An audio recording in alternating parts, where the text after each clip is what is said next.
有冇諗過，點解有啲人好似天生就充滿恩典，佢哋嘅生命好似俾無形嘅祝福包圍住？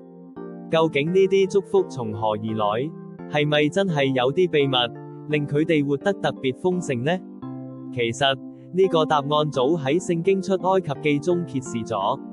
嗰度講到，當摩西同以色列人完全照住神嘅吩咐去做嘅時候，祝福就自然臨到。正如今句所講，耶和華怎樣吩咐摩西，以色列人就怎樣作了。簡單嘅順服，帶來嘅係超乎想象嘅豐盛。呢個故事唔單止係古老嘅歷史，更係一份永恆嘅愛嘅信息。當我哋用愛去信服神嘅旨意，唔係為咗交換，而係出於信任同愛，我哋就會體驗到真正嘅平安、喜樂同埋滿滿嘅祝福。呢份祝福會充滿我哋嘅生命，亦會溢出嚟去祝福身邊嘅人。